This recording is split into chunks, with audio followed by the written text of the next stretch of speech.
In a peaceful valley nestled between rolling hills and whispering trees, there stood a small Zen monastery led by a wise and elderly monk named Master Thomas. The monastery had no grand gates or tall walls. It was open to all, pilgrims, wanderers, and troubled souls alike. People came from all over the country to learn from Master Thomas, not because he spoke loudly or claimed to have the answers to the universe, but because he lived with such peace that even silence around him felt like wisdom. Among the many students under his guidance was a young man named Jason Miller. Jason came from the bustling city of Chicago, where he'd spent most of his life working in the fast-paced world of corporate finance. He was sharp, intelligent, and incredibly driven, but he was also quick-tempered, impatient, and constantly agitated. Jason had grown tired of the stress, the competition, and the gnawing feeling that he was losing himself. One day, after an intense argument with a colleague that ended with him throwing his coffee mug across the office, Jason packed a small bag, quit his job, and booked a one-way ticket to the countryside. He had heard of Master Thomas from an old college friend and figured he had nothing to lose. When he arrived at the monastery, Jason was skeptical. There were no clocks, no phones, and no internet. The monks spoke softly, walked slowly, and spent hours sitting in silence. To Jason, it all felt like a waste of time. On his third day, he finally approached Master Thomas, his frustration boiling over. "Master, I don't get it," Jason said, struggling to contain his irritation. "How does sitting quietly for hours help anything? I came here to learn how to stop being angry, not to become a statue." Master Thomas looked at him calmly and gestured toward the small bench by the garden. Jason followed him, reluctantly. The garden was blooming with vibrant flowers and humming bees, and the wind carried the scent of lavender through the air. "Jason," Master Thomas said softly, "tell me, when you get angry, what happens?" Jason scoffed. "What happens? I snap. I yell. Sometimes I say things I regret. It just comes out. People push my buttons and I lose it. That's just who I am." The old monk nodded thoughtfully. "Imagine someone gives you a gift, but you refuse to accept it. Who does the gift belong to?" Jason furrowed his brows. "Well, if I don't take it, it still belongs to the person who offered it." "Exactly," Master Thomas replied. "Anger is like that. When someone offers you their anger, insults, or hate, but you do not accept it, it still belongs to them. Why carry what isn't yours?"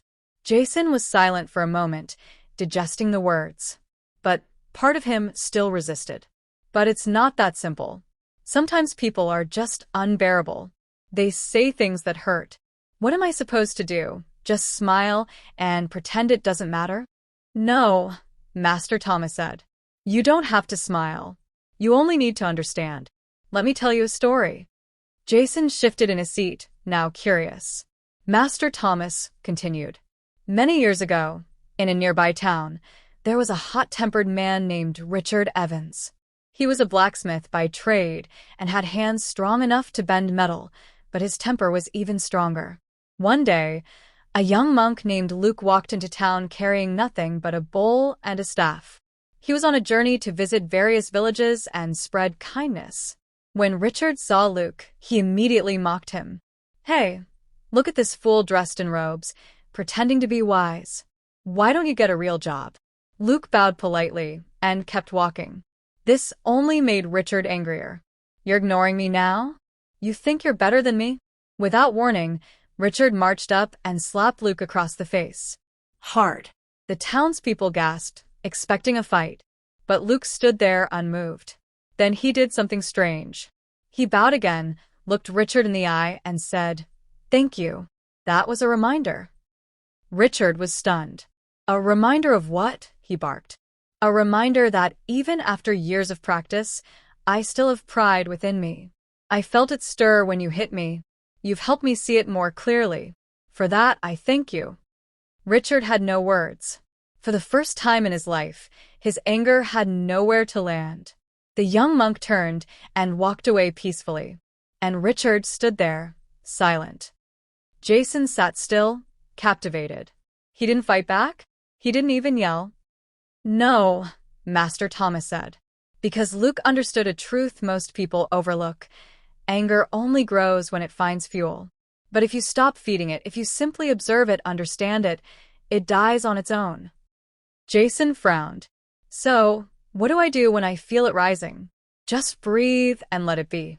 The master smiled. You don't need to suppress it. Just watch it like you'd watch a cloud pass in the sky. Notice it without clinging to it. And always ask yourself, what am I defending? Over the following weeks, Jason tried to apply what he'd learned. It wasn't easy. During meditation, he'd feel a surge of restlessness. When a fellow student accidentally knocked over his water jug, his first instinct was to lash out. But each time, he remembered Master Thomas's words, observe it, don't feed it. One day, Jason was asked to accompany another student, Ethan, into town to pick up supplies. As they walked through the market, a man bumped into Jason and spilled tea down his shirt. Watch where you're going, the man snapped, clearly in a bad mood. Jason felt his jaw tighten. The old fire flared for a brief moment, but instead of responding, he took a breath. He looked at the man and simply said, I hope your day gets better. The man blinked, confused. What? Jason smiled. We all have bad days. I've had plenty. The man stared at him for a second, then shook his head and walked away. Ethan looked at Jason, wide-eyed. You didn't even get mad. The old you would have thrown a punch. Jason laughed, a little surprised himself. I guess I'm not the old me anymore. That night, as Jason sat in meditation under the moonlight, he reflected on the change within him. It wasn't that life had become easier, or that people had stopped being rude. It was that he no longer gave them the keys to his peace. When his training ended several months later, Jason returned to Chicago, not to reclaim his old life, but to build a new one. He opened a small meditation center in the city and named it the Quiet Mind. He taught people not how to control others, but how to understand themselves. And every week, he shared the story of the young monk Luke and the blacksmith Richard, just as Master Thomas had shared it with him. Years later, Jason received a letter from the monastery. Master Thomas had passed peacefully in his sleep. With the letter was a small note written in the master's familiar hand. You did not conquer your anger. You befriended it. That is true strength.